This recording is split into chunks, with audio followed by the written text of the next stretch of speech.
আসসালামু আলাইকুম। আশা করি সবাই ভালো আছেন। It's me Ashraful Islam Lalon Italy page এবং ইউটিউব চ্যানেল যে যেখান থেকে দেখছেন সবাইকে আন্তরিক ভালোবাসা ও অভিনন্দন। যারা ফেসবুকে থেকে দেখছেন ফেসবুক পেজটি লাইক ফলো শেয়ার দিয়ে এবং ইউটিউব চ্যানেলটি সাবস্ক্রাইব করে পাশে থাকুন, ধন্যবাদ। তো আজকের টপিকটি হলো যে ইতালি বিএফএস গ্লোবাল আজকে কি পরিমাণ রিটার্ন পাসপোর্ট, স্ক্যান পাসপোর্ট এবং কি নতুন অ্যাপয়েন্টমেন্ট পেয়ে বিএফএস গ্লোবালে কি পরিমাণ পাসপোর্ট সাবমিট করেছে এবং কি পরিমাণ ভিসা ডেলিভারি দিয়েছে এবং কি পরিমাণ রিজেক্ট হয়েছে। এবং কি আরেকটি টপিক হলো যে বিএফএস গ্লোবাল কর্মকর্তাদের সাথে সরাসরি ভিসা ভুক্তভোগী ভাইয়ের কথা বলা হয়েছে। তো বিএফএস গ্লোবাল কর্মকর্তারা কি বললো এই বিষয় নিয়ে একটা কল রেকর্ড আছে। তো ওই ভুক্তভোগী ভাই তার সমস্যার কারণে সে কল দিয়েছে। তো এই সমস্যাটা কিন্তু সকল ইতালি ভিসা ভুক্তভোগী ভাইদেরই, যে দীর্ঘদিন অপেক্ষা করার পরও কিন্তু এখন একটা সমাধান পাইতেছেন না। আবার অনেকে সমাধান পাইতেছে, তো তারা তো সমাধান পাইয়েই যেতেছে। তো যারা পাইতেছেন না তো তাদের উদ্দেশ্যেও কিন্তু এই কল রেকর্ডটা অনেক গুরুত্বপূর্ণ থাকবে। তো এই জন্য বলবো কল রেকর্ডটা সবাই শুনবেন। তো আজকে বিশেষ যেটা হলো যে আপনারা হেডলাইন দেখছেন যে সুখবর। তো সুখবরটা হলো যে আজকে ঈদের পর বন্ধ ছিল, তারপর এই যে খুলছে। তো এখন দীর্ঘদিন অপেক্ষা করার পরও অনেকে ভিসা পাইছে। তো এর মধ্যে কিন্তু আজকে অনেক বেশ কিছু ভিসা পাইছে এবং কি সাবমিটও করছে।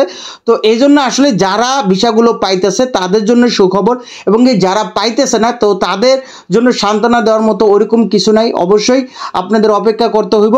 তবে আজকে যে ভিসাগুলো পাইছে, তো আজকে গতকাল ছিল হলো 17 জুন 2025 রোজ মঙ্গলবার ছিল। তো গতকাল 17 তারিখ ছিল। তো 17 তারিখের স্টাম্পিংগুলোই কিন্তু আজকে ভিসাগুলো কালেক্ট করছে। তো এর আগে 17 তারিখের আগে 16 তারিখে ভিসা স্টাম্পিংয়ের সিরিয়াল এবং কি 17 তারিখের স্টাম্পিংয়ের সিরিয়াল, এটা একটা আপনাদেরকে একটা ধারণা দিব। দেখেন এখানে উপরে আপনাদেরকে একটা ছবি দিছি। তো 17 তারিখে একটা ভিসা স্টাম্পিংয়ের ওইখানে ছবির দিকে তাকান, ওইখানে লেখা আছে যে লাস্টের ডিজিট যে চারটা দেখেন যে 3827 3827 এবং 17 তারিখে ভিসা স্টাম্পিংয়ের সিরিয়ালটা দেখেন, ওইখানে লেখা আছে যে 4028 4028। তো এখানে যে দুটা স্টাম্পিংয়ের সিরিয়াল দেখলেন, একটা হলো যে 16 তারিখের, আরেকটা হলো 17 তারিখের, মানে একদিন আগে পরে। তো একদিনে মোট আমরা যদি মাইনাস করে দেখি যে কতগুলো স্টাম্পিং হয়েছে, 201টি স্টাম্পিং হয়েছে। তো এর বেশিও কিন্তু স্টাম্পিং হয়েছে, এর কম না। দেখেন এটা আমরা একটা 16 তারিখের একটা পাসপোর্টের স্টাম্পিংয়ের সিরিয়াল এবং কি 17 তারিখে স্টাম্পিংয়ের একটা পাসপোর্টের সিরিয়াল অনুসারে আমরা এটা হিসাব করলাম। কিন্তু এর বেশি হইব কিন্তু কম হইব না। তো মোটামুটি কিন্তু ভালো কিছু এর ভিসা স্টাম্পিং হয়েছে। তো এখানে দেখা যাইতেছে আমরা কিন্তু প্রতিনিয়ত ওরকমভাবে ক্লিয়ার মতো আপডেটটা পাই না। একটাই কারণ কি, দেখেন যখন যে ভিসাটা পায় ওরকমভাবে ক্লিয়ার মতো কিন্তু সে আপডেটটা দেয় না। সে মনে করে যে সে ভুক্তভোগীই ছিল না, সে কিন্তু বরঞ্চ 2023 সালে জমা দিয়ে কিন্তু এই পর্যন্ত ভুক্তভোগী ছিল, হঠাৎ সে ভিসা পাইছে। কিন্তু সে যদি তাকে জিজ্ঞাসা করা হয় যে ভাই কোন শহর থেকে ভিসাটা পাইছেন বা আপনি কি ভিসাটা পাইছেন, এরকমভাবে অনেকে বলতে চায় না। তো এতে করে আমরা তো স্টাম্পিংয়ের সিরিয়াল অনুসারে কিন্তু বুঝতে পারি যে মোটামুটি কিন্তু অনেক ভিসা হয়েছে। তো আমাদের পরিচিত বা আশরাফুল ইসলাম লালন ইতালি ফেসবুক পেজ এবং ইউটিউব চ্যানেলে আজকে বেশ কিছু যে ভিউয়ার্স তো সাবস্ক্রাইবার তারা কিন্তু আজকে ভিসা পাইছে। তো এর মধ্যে আছে যে আইমান ভাই এবং কি নাসির ভাই, পারভেজ ভাই, ইমরান ভাই। তো এই কয়েকজন কিন্তু আমাদের ইউটিউব চ্যানেলেরই কিন্তু সাবস্ক্রাইবার, ওনারা কিন্তু আজকে ভিসা পাইছে। ওনাদের জন্য শুভকামনা। এবং কি যাদের নামগুলো এখন বলতে পারতেছি না, যারা ভিসাগুলো পাইছেন তাদের জন্য শুভকামনা। তবে এখানে আরেকটা কথা আছে যে যারা রিজেক্ট হয়েছেন, তো তারা রিজেক্ট হয়েছেন, অনেকেই রিজেক্ট হয়েছেন, তাদের নামটা আসলে এখন বলতে চাইতেছি না। তো রিজেক্ট অনেকে হয়েছে বিভিন্ন শহর থেকে, কিন্তু আপনারা রিজেক্ট হইতেছেন। তো আপনাদের জন্য আসলে কিছু বলার নেই। তবে অনেকে আপনাদেরকে বলবে যে আপিল করলে বিষয় হবে, ওইখানে রিজেক্ট পেপারের সাথে লেখা আছে রেবোকাতো, মানে মালিক প্রত্যাহার করছে। তো নিচের দিকে আবার লেখা থাকে যে 60 দিনের মধ্যে আপিল করলে বা এটা একটা সমাধান হতে পারে। দেখেন এটা তাদের একটা আলাদা, যদি কোনো রকমভাবে ভুলবশত রিজেক্ট হয়ে যায় ওইটার কারণে। এখন দেখেন 1.5 বছর পর 2 বছর পর যে রিজেক্টটা হয়েছে মালিক প্রত্যাহার করছে। তো মালিক প্রত্যাহার করছে, এটা তো আর ভুলবশত হইতেই পারে না। তো এটা এখন আর আপিল করলে ভিসা হয় না। এটা দিয়ে আপনাদেরকে আবারও সময় লস করা। আপনি যে টাকাগুলো দিয়েছেন 1.5 বছর ধরে 2 বছর ধরে অপেক্ষা করার পর এখন আপনি রিজেক্ট হয়েছেন, এখন আর কোনো অপেক্ষা করার কোনো টাইম নেই, আপনার টাকা পয়সা নিয়ে যাবেন। এবং কি আপনারা যারা রিজেক্ট হয়েছেন তাদের উদ্দেশ্যে বলবো যে দেখেন এখানে আপনি যদি বলে যে ভাগ্যের দোহাই বা ভাগ্যের জন্য আপনার ভিসা পান নাই, এটা কখনোই সে বলতে পারবে না। ভাগ্য একটাই, যে আপনার নলস্তার যদি না উঠতো তাহলে এটা বুঝতেন যে ভাগ্য হয় নাই, যা এই জন্য নুলস্তাটা ওঠে নাই। নুলস্তা ওঠার পর তো আপনি টাকা পয়সা দিয়েছেন, তো আপনি কেন ভিসা পাবেন না? আরও 10জন পাইছে, যে এই যে আজকে যারা ভিসা পাইছে তারা ভিসা পাইলো, কিন্তু আপনি কেন পাইলেন না? আপনি তো টাকা পয়সা কম দেন নাই, আপনি সব কিছু ঠিক রাখছেন, কেন ভিসা পান নাই? এটা একমাত্র আপনার ভাগ্যের দোষ না, একমাত্র মাধ্যমের দোষ। আপনার মাধ্যম আপনার জন্য কাজ করে নাই, আপনার জন্য টাকা পয়সা নিছে আপনার কাছ থেকে, কিন্তু মালিক ঠিক রাখে নাই। মালিকরে মনে করেন আপনার কাছ থেকে 12 লাখ বা 6 লাখ 7 লাখ টাকা নিছে, মালিকরে 1 লাখ টাকা 50,000 টাকা বা ওই রকমভাবে কন্ট্যাক্ট করে নেয়। মানে একটা মালিকরে অনেকে ফ্রি করাইতে পারে কন্ট্যাক্ট, এখন ওটার হিসাব তো আর না। মালিকরে যেমনি হোক, 1 লাখ পারুক বা ফ্রি হোক বা 2 লাখ পারুক, 5 লাখ পারুক, 6 লাখ পারুক, মালিকরে কন্ট্যাক্ট করে তার বা নিয়ম অনুসারে তাকে রাখতে হবে যে আপনাকে নিবে, 100% নিবে। তো এরকমভাবে সে করতে পারে নাই, ব্যর্থ হয়েছে, এই জন্য আজকে আপনাকে রেবোকাতো দেখাইয়া আপনাকে রিজেক্ট করেছে। তো এইটার মূল কারণ বা এই যে রিজেক্ট হওয়ার মূল যে দোষ, এটা আপনার মাধ্যমেরই একমাত্র দোষ, আপনার কোনো দোষ নাই। কারণ আপনি সময় মতো টাকাগুলো দিয়েছেন, এবং কি আপনার ভাগ্যেরও কোনো, এটা বলতে পারবেন না যে আপনার ভাগ্যের কোনো দোষ। তবে যারা ভিসা পাইছে তো তাদের জন্য আমার শুভকামনা রইল। তো এই যে আজকে যে স্টাম্পিংয়ের সিরিয়ালটা দিলাম, যে 16 তারিখ এবং কি 17 তারিখ, যে 201টি, তো এটা আপনারা বুঝতে পারলেন যে মোটামুটি আজকে ভিসা হয়েছে, এই জন্যই সুখবরটা। তো যারা ভিসা পাইতে আছে তাদের জন্য অবশ্যই আপনারা দোয়া করবেন, অন্যের জন্য যখন দোয়া করবেন আপনারা নিজের জন্য কাজে লেগে যাবো। তো দেখা যাইতেছে অনেকে বলেন যে আমার মাধ্যমের আন্ডারে এতগুলা, তো তারা ভিসা পাইতেছে না। তো এখানে আরেকটা বিষয় আছে যে অনেকে আছেন নাপোলি থেকে নুলস্তা পাইছেন, তো নাপোলির ওইরকমভাবে ঢালাওভাবে কাজ করতেছে না। তো এখন যে রাগুসা, সিসিলিয়া, সিয়ানে, ভ্যানিস, তো এই শহরগুলো থেকে কাজ করতেছে, তো এই শহরগুলো থেকে ভিসা পাইতেছে। তো যারা জমা দিতেছে মোটামুটি তারা কিন্তু জমা ছিল, তো তারা কিন্তু ভিসা পাইতেছে। তো এখন নাপোলি আপনারা যে ভিসা পাবেন না এরকমটা না, যখন আপনাদের কার্যক্রমটা পুরোপুরিভাবে চালু হইব তখন কিন্তু আপনারাও কিন্তু ভিসা পাবেন। তবে যাদের ডকুমেন্ট ঠিক থাকবে, মালিক ঠিক থাকবে, একদিন আগে পরে অবশ্যই আপনি ভিসা পাবেন। এতে 1 বছর হোক 2 বছর হোক, আপনি 100% ভিসা পাবেন। তবে এখানে আপনাদেরকে আরেকটা বিষয় ক্লিয়ার করি, দেখেন এখন নতুন ভিসা অফিসার আসছে, অনেকে জানতে চাইবেন আবার যে ভিসা অফিসারের নামটা কোথায় লেখা আছে। তো ভিসা স্ট্যাম্পিংয়ের ছবি, যে ইতালির ভিসা স্ট্যাম্পিং ছবি, এগুলো আমার আশরাফুল ইসলাম লালন ইতালি ফেসবুক পেজ এবং কি ইউটিউব চ্যানেলেও দেখে নিতে পারেন, যে আজকে কিন্তু অনেকে ভিসা পাইছে, এইগুলো কিন্তু এই চ্যানেলে এবং কি ফেসবুক পেজেও কিন্তু ছাড়া হয়েছে। তো এখানে ওই স্ট্যাম্পিংয়ের ভিতরের দিকে তাকালে আপনারা দেখবেন যে নিচে লেখা আছে যে কোঠা 2022, 2023, 2025, 2024 এরকম লেখা থাকে। তো তার নিচে কিন্তু ওই আপনার ভিসা স্ট্যাম্পিং অফিসারের নাম লেখা থাকে। তো আগে ছিল, প্রথমে ছিল যে ভেন্তুরা, তারপরে আসলো পাওল আন্তোনিও, তারপর এখন বর্তমানে চলতেছে স্কোলা এল। মানে এটা হলো কি নতুন অফিসার স্কোলা এল। প্রত্যেকটা আজকে যে দেখলাম যে 16 তারিখেরও ভিসা স্ট্যাম্পিংয়ের সাথে এবং কি 17 তারিখ ভিসা স্ট্যাম্পিং করছে। এখন দেখার অপেক্ষা নতুন ভিসা অফিসার যে স্কোলা এল উনি কতটুকু কাজ করে। তো এটাই বলবো। আর আরেকটা কথা, যে আপনারা হতাশ হবেন না, হতাশ হওয়ার কিছু নাই। যাদের ডকুমেন্ট ঠিক আছে তারা একদিন আগে পরে হলেও আপনারা ভিসা পাইবেন। অনেকে 2 বছর পরেও ভিসা পাইতেছে, 2.5 বছর পরেও ভিসা পাইতেছে। তো আপনার হতাশ হওয়ার কিছু নাই, আপনার মাধ্যমের উপরে ডিপেন্ড করে। আপনার মাধ্যম যদি মালিক ঠিক রাখে আপনারা অবশ্যই ভিসা পাবেন। তবে এখানে আছে যে কিছু কিছু শহর থেকে এখনও কিন্তু ওইরকম ভিসাও পাইতেছে না বা রিজেক্ট হইতেছে না। তো ওই শহরে যখন ঢালাওভাবে কাজ হইব তখন কিন্তু আপনিও ভিসা বা রিজেক্ট একটা সমাধান পেয়ে যাবেন। আমাদের সাবস্ক্রাইবার যে আরমান ভাই, তো উনি একটা ভয়েস দিয়েছে, উনি ভেতর থেকে উনি যখন ভিসা কালেক্ট করছে তো তখন সেই মুহূর্তে উনি একটা ভয়েস দিয়ে জানাইছে যে কি অবস্থা ভেতরে। ভাই আজকে অনেক জমা হয়েছে, তারপরে আপনার এই কালেকশন আছে। কালেকশন আমার মতে দেখা মতে আপনার 15 থেকে 20 জনের কালেকশন জমা অনেক। আমার এখনো আরো কালেকশন করতে ঢুকতেছে, লোক আছে, অনেক লোক আছে, আজকে প্রচুর মানুষ আছে। তো আজকে অনেকেই কিন্তু ভিসা কালেক্ট করছে এবং কি সাবমিটও করছে। তো আসলে এটা খুশির বিষয় যে মানুষ ভিসা পাবে এবং কি সাবমিট তো মানেই তো এখন 100% ভিসা।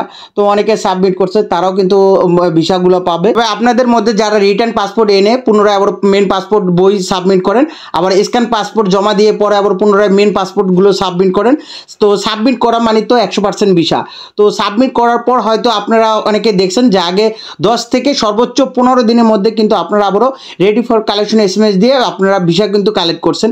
তো এখন আবার ইদানিং একটু সময় লাগতেছে, সর্বোচ্চ 20 দিনের মধ্যে আশা করি আপনারা ভিসা কালেক্ট করার SMS পেয়ে যাবেন। হতাশ হওয়ার কিছু না, আপনারা যেহেতু পাসপোর্টগুলো সাবমিট করছেন 100% আপনারা ভিসা পাবেন। তো অনেকে আসলে ঘাবড়ে যান যে আসলে পাসপোর্ট তো সাবমিট করলাম, 10 দিন 12 দিন গেলেই আপনারা চিন্তায় পড়ে যান যে আসলে এখনও কেন ভিসা কালেক্ট করার SMS আসে না। তো ইদানিং একটু সময় লাগতেছে, এটা কিন্তু দুই চিন্তার কোনো কিছু নাই। তো আপনারা 20 দিন, সর্বোচ্চ 20 দিনের মধ্যে কিন্তু আপনারা ভিসা কালেক্ট করার SMS পেয়ে যাবেন। তো আজকে ভিসার আপডেট হলো যে আজকে 18 জুন 2025 রোজ বুধবার।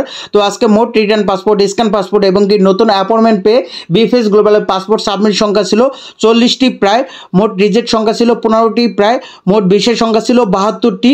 এর মধ্যে ফ্যামিলি ভিসা ছিল 16টি, এগ্রিকালচার ভিসা ছিল 37টি, স্পন্সর ভিসা ছিল 13টি, ডোমেস্টিক ভিসা ছিল 2টি, ট্যুরিস্ট ভিসা ছিল 3টি, বিজনেস ভিসা একটাও হয় নাই, স্টুডেন্ট ভিসা 1টি। সর্বশেষ যেটা বলবো যে যারা আজকে ভিসাগুলো পাইছেন সবার জন্য শুভকামনা এবং দোয়া রইল। এবং কি যারা এখনো অপেক্ষা আছেন তো আপনাদের আসলে কিছু বলার নেই, কারণ কি ধৈর্যের একটা লিমিট থাকে, কিন্তু এটা ধৈর্যের লিমিট অতিক্রম করে ফেলাইছে। তো আসলে এখন যারা পাইতেছে দীর্ঘদিন অপেক্ষা করার পরেই কিন্তু তারা ভিসাগুলো পাইতেছে। 2023 সালে জমা দিয়ে কিন্তু এখন তারা ভিসাগুলো কালেক্ট করতেছে, আবার 24 সালে স্ক্যান পাসপোর্ট জমা দিয়ে কিন্তু তারা ভিসাগুলো কালেক্ট করতেছে। তবে একটা বিষয় হলো কি যে দেখেন এখানে বেসিক কিছু শহর থেকে কিন্তু ভিসাগুলো দিতেছে, অনেক শহর থেকে ভিসাও দিতেছে না, রিজেক্টও দিতেছে না।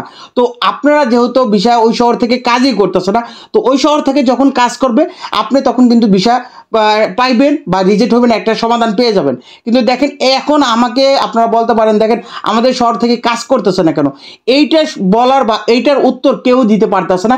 ইতালি থেকে মালিক পক্ষ তারাও উত্তর দিতে পারতেছে না, উকিল পক্ষ তারাও উত্তর দিতে পারতেছে না, এবং কি ইতালি এম্বাসি তারাও কিন্তু কোনো রকম উত্তর দিতে পারতেছে না। তারা বলছে যে অরিজিনাল ডকুমেন্ট যারা তারা ভিসা পাবে, এবং কি যাচাই বাছাই ক্লিয়ার হওয়ার পর যদি ডকুমেন্ট ঠিক থাকে তারাই কিন্তু ভিসা পাবে। তো আমার কথা হলো কি যে এখানে নাপোলি শহরে কিন্তু কি অরিজিনাল কোনো কাগজ নাই, এখানে কিন্তু আবিলেনি শহরে কিন্তু অরিজিনাল কাগজ নাই, এখানে কি সালেনো শহরে কি অরিজিনাল কাগজ নাই। তো এই শহর থেকে কেন ভিসা দিতেছে না বা রিজেক্ট দিতেছে না, তো এইটার প্রশ্নের উত্তর কেউ দিতে পারতেছে না। এবং কি এই শহরে কি কোনো ডকুমেন্ট ঠিক নাই বা মালিক তারা কোনো রকম কিছু করতেছে না, অবশ্যই করতেছে, কিন্তু এই শহরে ওইরকমভাবে কাজই করতেছে না। এইটা আসলে মূল বিষয়। এখন এইটার সমস্যাটা কোথায়, এই জটলাটার মূল কারণটা কোথায়, এটা আসলেই আমি বা এখানে ইতালি মালিকরাও বলতে পারতেছে না। তো এটা আন্তরিকভাবে দুঃখিত ভাই, এখন আপনাদের অপেক্ষায় করতে হইব। তবে আপনারা যেই শহর থেকে এখনো আপডেট পাইতেছেন না ওই শহর থেকে আশা করি দ্রুত একটা আপডেট পেয়ে যাবেন। সর্বশেষ টপিকটা হলো যে ইতালি বিএফএস গ্লোবাল কর্মকর্তাদের সাথে ইতালি ভিসা ভুক্তভোগীর ভাইয়ের কল রেকর্ডটা শুনবেন এবং নিজে শুনবেন, এবং কি আরেকজন শোনার সুযোগ করে দিবেন আপনার শেয়ারের মাধ্যমে। অবশ্যই ভিডিওটা একটু শেয়ার করে দিবেন। তো কল রেকর্ডটা শুনতে থাকুন। আমি এখন আপনার ফোন সংযোগ করব। ধন্যবাদ BFS global Italy visa help ডেস্কে কল করার জন্য। সোহেল বলছি, কি ইনফরমেশন দিয়ে সহযোগিতা করতে পারেন? আসসালামু আলাইকুম সোহেল ভাই। জি ওয়ালাইকুম আসসালাম। আচ্ছা ভাই, এই যে মনে করেন অ্যাপার্টমেন্ট, পাসপোর্ট, রিটার্ন এগুলো তো সমাধান আপনারা বলছিলেন ঈদের আগে আগে একটা আপডেট দিব, তা হয় নাই। যাক ভালো কথা। তারপরে একটা আপডেট দিল এম্বাসি থেকে সুই নাকি, এখন আমার মাধ্যম যাই আছে মানে আমার বড় ভাই হ্যাঁ কইতেছে সবকিছু দেওয়া হয়েছে, সব ওকে গেছে, তুই নলস্তা নিয়ে বিয়ে করতে যায়া যে কোনো একটা মানে কেউ সাথে কইরা তুই ওই জায়গা বললে ওরা নলস্তা চেক দিলেই পাইবো যে তোর এই মানে নলস্তা এটা সবকিছু যা যা দরকার সবকিছু দেওয়া হয়েছে। মানে ডাক দিয়েছিল, ডাকার পরে সবকিছু দেওয়া হয়েছে। এখন একটু সহযোগিতা থেকে।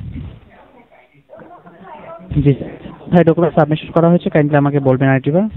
আমি 2023-এর নলস্তা আর আপনার অ্যাপয়েন্টমেন্ট ডেট পাই এপ্রিলে মেল করছি, 20 এপ্রিল মেল করছি, 20 এপ্রিল 21 এপ্রিল আর কি রিটার্ন মেল আইছে। তারপরে অ্যাপয়েন্টমেন্ট ডেট পাইছি 22 অক্টোবর পায়া অ্যাপয়েন্টমেন্ট পায়া জমা দিতে পারি না এই পর্যন্ত 8-9 মাস, ঠিক আছে। তারপরে যে আপনাকে ওই যে মাঝখানে একটা মানববন্ধন গুলো দেখলাম, ঠিক আছে, এই মানববন্ধনের ভিতরে ওই অ্যাম্বাসিতে সুই, তো ওই অ্যাম্বাসিতে বলার আগেই আমার বড় ভাই মানে ওই জায়গায় অফিস যাওয়ার পরে সুইতে দিচ্ছে। এখন সবকিছু ডকুমেন্টস পেপার সবকিছু ওই জায়গায় গেলে এটাই সব ঠিক আছে, তবে বাংলাদেশের সমস্যা। তারপরে যাই হোক ওই সুইতে সবকিছু আবার নতুন করে দেওয়ার পরে সুইয়ের থেকে বইলা দিতে সব কম দিয়ে দিতে, ওই জায়গা যায় নলস্তা জমা দিতে, ও নলস্তা চেক দিলেই পাওয়া যাবো যে বাংলাদেশে পড়ছে। এখন আমার ভাই আমার কইতেছে তুই তোর ডকুমেন্টস সব নিয়ে তুই ইতে যা, বিএফএসে যা, এবারে যা বল, তারপরে আর চেক দিলেই সব পাইবে। জি, এখন স্যার আপনি কি এটি করেছিলেন? না, আমারে বলছে কালকে রাত্রে, তা আমি আবার আপনাদের সাথে একটু যোগাযোগ করি। এর আগে আপনাকে অনেকবার ফোন দিছি। জি, বুঝতে পেরেছি আপনার বিষয়। সেক্ষেত্রে স্যার আপনি চাইলে এটি করতে পারছেন, যেহেতু আমরা এটি কনফার্ম করে বলতে পারছি না। যদি আপনাকে সেন্টার থেকে প্রায়োরিটি দেওয়া হয় সেটা আপনি ভিজিট করতে পারছেন। পাশাপাশি আপনি যেহেতু অলরেডি মেল করেছেন অ্যাপয়েন্টমেন্টের জন্য এবং আপনাকে একটি ডেট দেওয়া হয়েছিল, সেক্ষেত্রে আপনি স্যার সময় নিয়ে অপেক্ষা করবেন। আপনাকে হতে পারে ভেরিফিকেশনটি কমপ্লিট হলে আপনাকে কোনো একটি রিস্কেজুল ডেট শেয়ার করে দেওয়া হবে। আপনি কাইন্ডলি সে পর্যন্ত একটু সময় নিয়ে অপেক্ষা করবেন স্যার।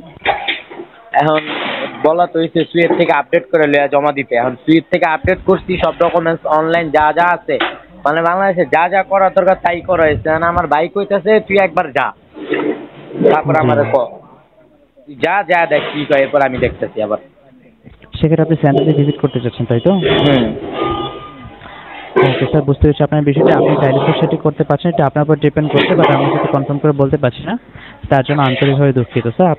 না, আমি আসার পরে যদি আমার ভিজিট করতে না দিল, আমার জিনিসটা তারা দেখলোই না, তাইলে তো হইলো না।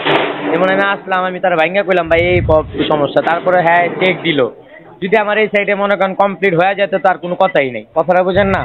সেটা এরকম তো অনেকজনের যেমন নাকি জমা হয়েছে, যেমন ক্লিয়ার হয়েছে, অনলাইনে পাইছে বা বিএফএসও পাইছে, আসছে তার কাগজগুলো জমা নিছে, এরকম অনেক। এরকম আমাকে দু একজনের জমা নিচ্ছে আমাকে কোম্পানিরই, যে মাধ্যম দেয়, যে মালিকটা আবেদন করছিল ওই মালিকের এরকম দুইজন আপনাকে জমা দিচ্ছে। একজন ভিসা পাইছে, একজন এখনো মানে একটু পেন্ডিং আছে। তা ওই ক্ষেত্রে তো আমার ভাই যেভাবে বললো তো এইভাবে তো হিসাবে আপনার অন্তপক্ষে আমার কাগজটা নিয়ে আসলে আপনাদের চেক করা দরকার যে আসলে কি। বুঝতে পেরেছি টোটালি আপনার উপর ডিপেন্ড করছে, কারণ আমাদের যেহেতু ওয়াকিং ইনফরমেশন আওয়ার বা যে বিষয়টি রয়েছে সেটি এখন বন্ধ আছে। আপনাকে সেন্টার থেকে প্রায়োরিটি দেওয়া হবে কিনা আমরা এটা বলতে পারি না স্যার। যদি প্রায়োরিটি দেওয়া হয় তাহলে আপনি চাইলে সাবমিশন করতে পারছেন। আচ্ছা ঠিক আছে, ধন্যবাদ ভাই। এই কারণে এখন আমি মানে যা তো অবশ্যই প্রায়োরিটি ভাই, একটা দুইটা মানুষ তো আর এত বছর ধরে ওয়েট করতেছে, এরপরে সব কমপ্লিট করার পরে যদি যে আমি বলি ভাই আপনি একবার দেখেন, এটা তো অনলাইন, আমি সামনে খাড়াইলাম 2-4 মিনিটের ব্যাপার, ঠিক আছে, হইলেও হইলো না হইলে তো আমার দিল, তারপরে না আমি অ্যাপয়েন্টমেন্টের অপেক্ষা করলাম। কিন্তু আমার ভাই যেভাবে বললেন সে সব কমপ্লিট, তুই যা গেলেই হইব। তখন আমার ভিতরে তো একটা এই জিনিসটাই কাজ করতেছে। তো আমি কালকে যদি আসি, আমার বাসা ভাই ঢাকাই, আমার বাসা রামপুরা, তা আসলে আমি জিনিসটা তো ট্রাই করতে পারি একবার, ভিজিট কইরা তো হ্যাঁ তো একটু দেখবো বললে। জি, বুঝতে পেরেছি আপনার বিষয়টি। সেক্ষেত্রে আপনি চাইলে একবার ভিজিট করতে পারছেন স্যার, এটা আপনার উপর ডিপেন্ড করে থাকছে।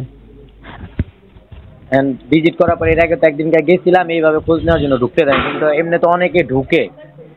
আচ্ছা দেখা যাক, তাহলে আমি ভিজিট করুম। হ্যাঁ জি স্যার, চাইলে ভিজিট করতে পারছেন। স্যার আপনারা চাইলেও তো প্রায়োরিটি দিতে পারবেন, ঠিক না? স্যার এটি স্যার আমরা যেহেতু বলতে পারছি না, বিষয়টির জন্য দুঃখিত। আপনি স্যার একটু ভিজিট করতে পারছেন, তারপর যদি প্রায়োরিটি দেওয়া হয় আপনাকে তাহলে স্যার আপনি আপনার বিষয়গুলো জানাতে পারছেন। আর এমনি ভাই এই বিষয়ে ডাইরেক্ট অফিসিয়ালি ভাবে কোনো কি মানে বলবো কিছু? সরি স্যার, এটি আমরা এখন বলতে পারছি না। আচ্ছা ঠিক আছে দাদা। স্যার এই ব্যাপারে আপনাকে অন্য কোনো ইনফরমেশন দিয়ে সহযোগিতা করতে পারি? এইটাই ভাই, এছাড়া আর কি ইনফরমেশন লাগবে? ওকে স্যার, ফার্দার সকল ইনফরমেশনের জন্য আপনার ওয়েবসাইটটি ফলো আপে রাখতে পারছেন। এছাড়া আমাদের এই কলের সার্ভিসটি যদি আপনার ভালো লেগে থাকে তবে একটি আইভিআর ট্রান্সফারের মাধ্যমে আপনি একটি মূল্যবান ফিডব্যাক শেয়ার করতে পারছেন, যেখানে 5 হচ্ছে একটি স্যাটিসফাইং নাম্বার। স্যার আমি কি ট্রান্সফার করতে পারি? মানে এটা করলে কি হইব? স্যার আমার কলেজের সার্ভিসটি কেমন লেগেছে সেটি জানি, আপনি কি ফিডব্যাক শেয়ার করতে পারছেন মোবাইল বাটনে 5 প্রেস করার মাধ্যমে। আচ্ছা করেন, সমস্যা নেই, শেয়ার ওকে ওকে স্যার, আমি আপনার কলটি ট্রান্সফার করে দিচ্ছি। ট্রান্সফার হয়ে গেলে আপনি 5 প্রেস করে সহযোগিতা করবেন। আপনাকে অসংখ্য ধন্যবাদ VFS global Italy visa help ডেস্কে কল করার জন্য। আপনার দিনটি শুভ হোক।